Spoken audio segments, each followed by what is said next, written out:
Halo teman-teman semua, Assalamualaikum warahmatullahi wabarakatuh. Saya Akbar Fadila dari kelompok 4 Briket. Jadi teman-teman semua, teman-teman pasti pada bingung apa sih itu biobriket dan untuk apa sih itu biobriket.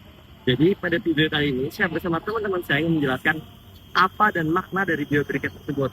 Nah teman-teman, untuk materi yang kami sampaikan ini, kami telah melaksanakan praktikum kunjungan di daerah Katawaringin Timur Sampit, tepatnya di PT Reptindo Lestari yang berada di daerah Kudu. Dan teman-teman semua, jangan lupa saksikan video kami.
Ucapkan selamat datang di PT BGA, khususnya di training center. Nah, ini adalah salah satu training center yang dimiliki BGA. Ada dua, satu di Kalteng dan satu di Kalbar.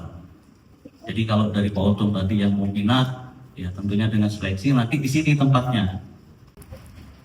Baik teman-teman, sebelum kita masuk ke video edukasi yang akan kami sampaikan nanti, jadi aku mau nge-spill sedikit nih perusahaan yang sedang kami kunjungi kemarin waktu praktikum kunjungan ini teman-teman. Jadi nama perusahaan yang kami kunjungi itu adalah PT Windo Napatindo Lestari. Perusahaan ini merupakan perusahaan yang bergerak di bidang perkebunan pengelolaan kelapa sawit di Kalimantan Tengah, tepatnya di Katawaringin Timur Sampit. Sehingga memberikan kesan sebagai perusahaan yang tidak hanya berfokus pada produktivitas industri, namun juga memiliki potensi besar dalam pengembangan energi terbarukan dan pengelolaan limbah secara berkelanjutan. Dalam konteks pembelajaran kali ini mengenai biobriket tentang materi yang akan kami sampaikan, perusahaan ini menarik karena limbah hasil pengelolaan kelapa sawit seperti cangkang, serat, dan tandan kosong kelapa sawit dapat dimanfaatkan sebagai bahan baku biobriket yang bernilai akademis tinggi.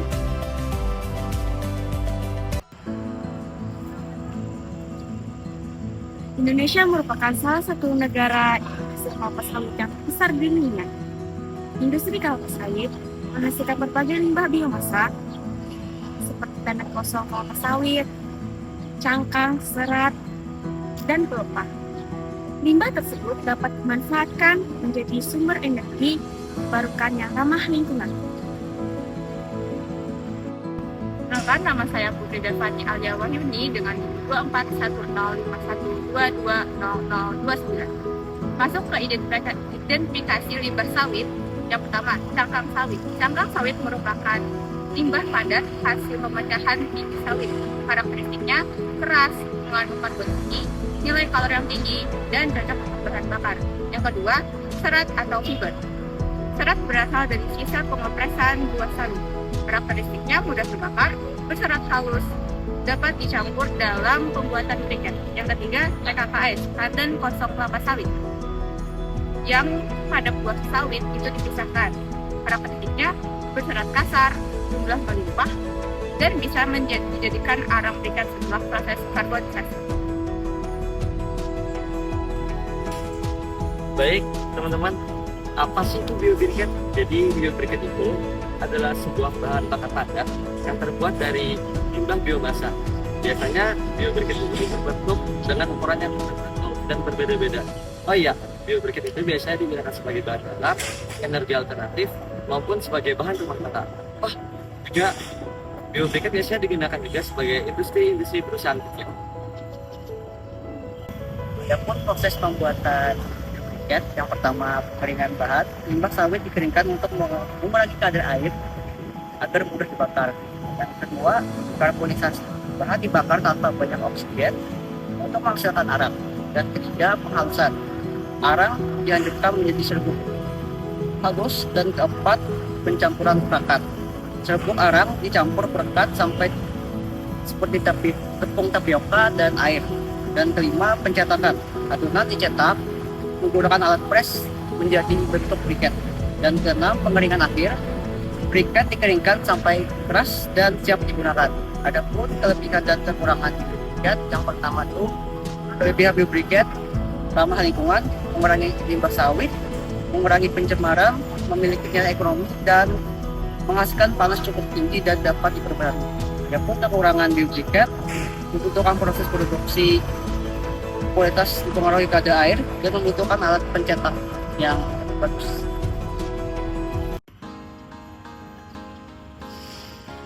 Pemanfaatan limbah sawit menjadi biobriket sangat berguna karena dapat mengurangi pencemaran lingkungan dan menghasilkan energi alternatif yang bernilai ekonomis.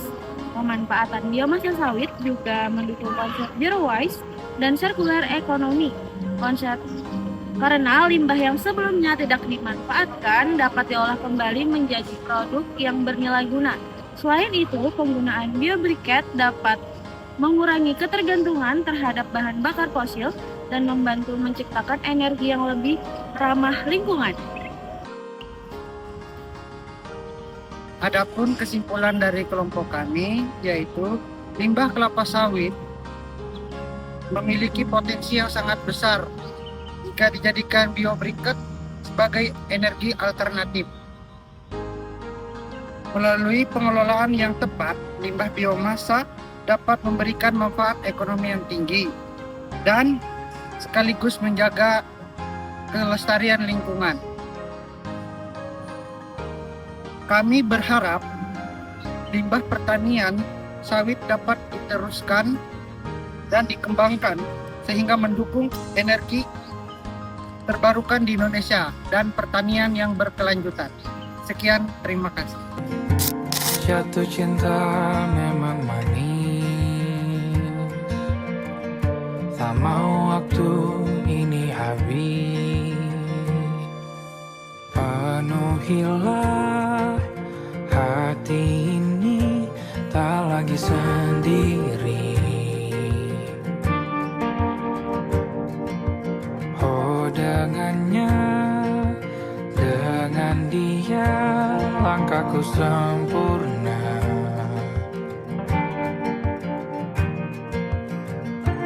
Jatuh cinta memang manis, apalagi ada kamu di sini. Genggam tanganku sayang, kota ini tak sama tanpamu. Masih rasa ingin lagi.